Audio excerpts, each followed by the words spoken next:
When the PTA sent a school-wide email telling parents not to let their kids share snacks, specifically with my son, I nearly threw my phone through the wall. What they didn't know? I'd been secretly funding the snack program for the entire school, anonymously. Until now, where are you watching from? Drop your city in the comments, because this one, you're gonna want popcorn for it. Let's jump in. It was Tuesday, 3:47 p.m. I remember the exact time because I was sitting in my car outside Trader Joe's when my phone buzzed. Subject line: UR-Gent Food Safety Protocol Update. Please read immediately. My name's Rachel and my 7-year-old son Mason goes to Willowbrook Elementary. You know the type of school. The kind where yoga moms drive Range Rovers, everyone's kid is gifted, and the PTA meetings look like a Real Housewives reunion special. I opened the email expecting another nut allergy warning. What I got instead made my blood run cold. Dear Willowbrook families, due to newly identified severe allergy concerns, we are implementing immediate restrictions. Effective tomorrow, no student is permitted to share food items with Mason Williams, grade 2, Mrs. Henderson's class. This includes all snacks, treats, and lunch items. We appreciate your cooperation in keeping all our children safe. Thank you, Jennifer Hartley, PTA President, my son, by name. In an email to 847 families, I read it 3 times. Then I called my husband Derek. Did Mason develop an allergy I don't know about? I asked, already knowing the answer. What? No. Why? I forwarded him the email. The silence on the other end stretched so long I thought the call dropped. Rachel, he finally said, his voice deadly calm. Isn't that the same PTA you've been anonymously donating to? Oh, sweet irony. For 3 years I'd been quietly funding the school's snack program through an anonymous grant from my late mother's foundation. $20,000 a year. Every organic fruit pouch, every gluten-free cracker, every blessed juice box those kids consumed, my money. But here's where it gets interesting. Nobody knew it was me. Not even Derek knew the full amount. The donations went through the Eleanor Hayes Foundation, my mother's charity that I'd inherited. I kept it anonymous because I didn't want special treatment. Funny how that worked out. That evening Mason came home in tears. Not dramatic tears. The quiet kind that break your heart. Tommy said his mom told him he can't sit with me at lunch anymore, he whispered. Because I'm dangerous. I held my baby while he cried, and something dark and powerful woke up inside me. You come for me? Fine. But you come for my kid? That's when my phone buzzed. My neighbor Sarah texted, "Girl, check your doorbell cam right now." I pulled up the app, rewound to 2 p.m., and there she was. My sister-in-law Ashley, on my porch. With Jennifer Hartley, the audio was crystal clear. "I'm just saying, Jennifer, the kid is weird," Ashley said, not knowing my Nest camera caught everything in 4K. "He brings these elaborate lunches while other kids have normal food. It's honestly disturbing." Very attention-seeking behavior from Rachel. Jennifer nodded enthusiastically. "I completely understand. We need to protect the normal kids from disruption." Normal kids. Disruption. My son brings sushi rolls and suddenly he's a pariah? But then Ashley said something that made me pause the video. Plus Rachel thinks she's so much better than everyone. Did you know she drives that new Tesla? Meanwhile the school can barely afford supplies. It's honestly disgusting. Jennifer laughed. Actually laughed. "Oh honey, don't worry. After today's email she'll learn her place. Nobody messes with my PTA. Messes with." I hadn't even interacted with this woman beyond polite hellos. What would you have done if this was your kid? Be honest, because what I did next changed everything. Wednesday morning I didn't send Mason to school. Mental health day, I told them. Really, I needed him home while I went to war. First stop, the school district office. As a donor to the Eleanor Hayes Foundation, even an anonymous one, I had certain rights. I requested the complete financial ledger for the PTA under the Freedom of Information Act. The secretary looked nervous. "These requests usually take 6 to 8 weeks, she stammered.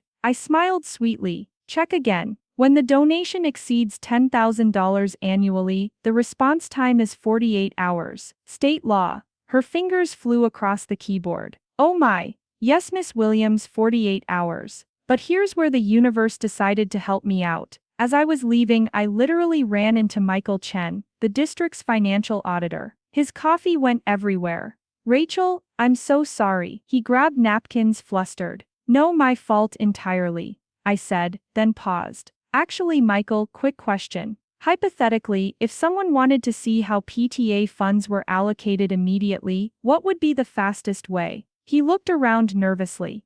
Hypothetically, completely theoretical. Well, he lowered his voice. If someone were to request an emergency audit based on suspected fiduciary misconduct, that would trigger immediate disclosure. But they'd need probable cause. Like what? Like evidence that funds meant for one purpose were being used for another. I thought about that $20,000 supposedly feeding all kids, while my kid was being excluded from the very program I funded. Interesting, I said. Very interesting. 2 hours later, I filed for an emergency audit. The probable cause? Discrimination against a student while using funds that explicitly required inclusive policies. That afternoon, something beautiful happened. My phone rang. Unknown number. Mrs. Williams, this is Patricia from the district office. We've reviewed your emergency audit request and, well, there's something you need to see. Can you come in tomorrow morning? Actually, I said, watching Mason build Legos in his pajamas. Why don't you email it to me now?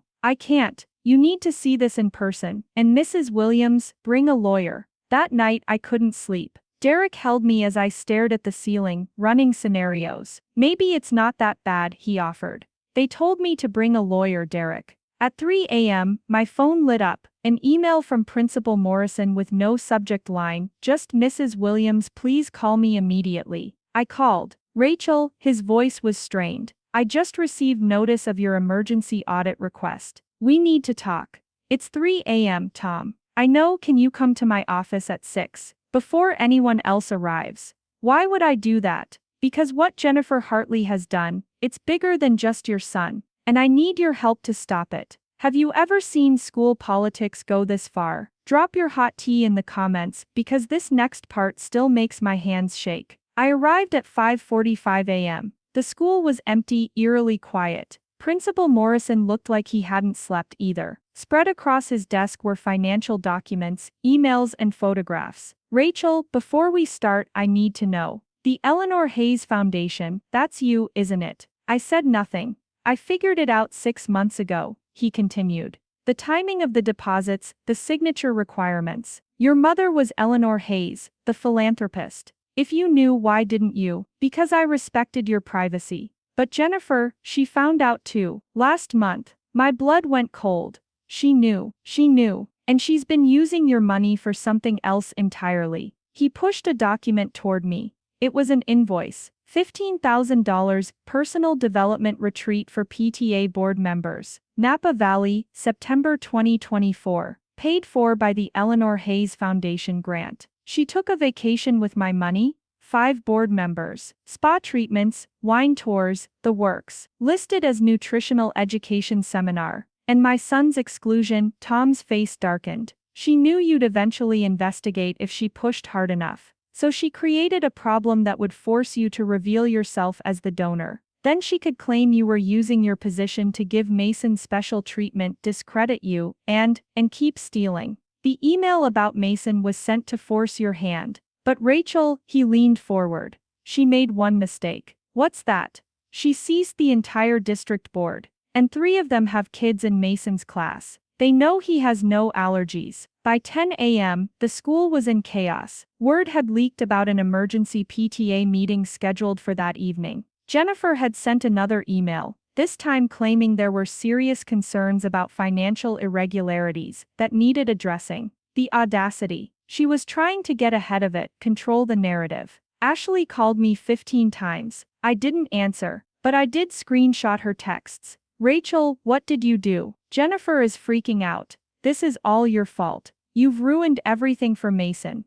Answer your phone. Derek took the day off work. We sat at our kitchen table, strategizing with our lawyer, Linda Zhao, who happened to specialize in education law and fraud. Here's what's going to happen, Linda said. Jennifer doesn't know we have the audit results yet. She's going to try to paint you as a vindictive parent using wealth to bully the PTA. So what do?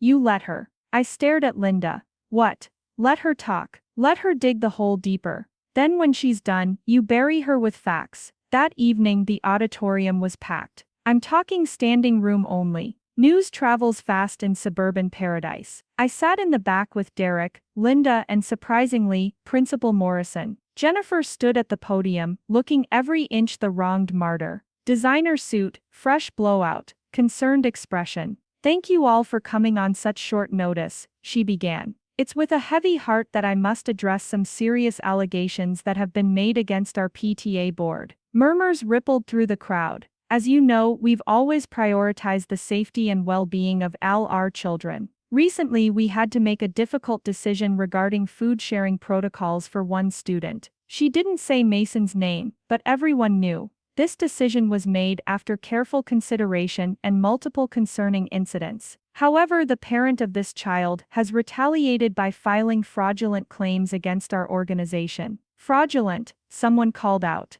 Jennifer smiled sadly. I'm afraid so. This parent claims to be a donor to our program but has provided no proof. They're using alleged wealth to intimidate us. Would you stay silent if your money was being used by people who don't even like your child? Because I almost stood up right then. Linda grabbed my arm. Wait, she whispered. Jennifer continued for 20 minutes, painting me as unhinged, entitled, dangerous. She even suggested Mason's behavioral issues were affecting other students. Then she made her fatal mistake. I want to be fully transparent, she said. Every penny of our snack program funding is accounted for. We've never misused funds, and we've certainly never discriminated against any child, even if that child's parent is our biggest donor. The voice came from the front row. It was Michael Chen, the district auditor. Jennifer's smile faltered. I'm sorry, I said. Even if that child's parent is your biggest donor, would you discriminate then? We don't have any major donors, Jennifer said quickly. Our program runs on small parent contributions. Michael stood up. That's interesting. Because according to the emergency audit completed this morning, the Eleanor Hayes Foundation has donated $60,000 over 3 years. That's 78% of your total budget.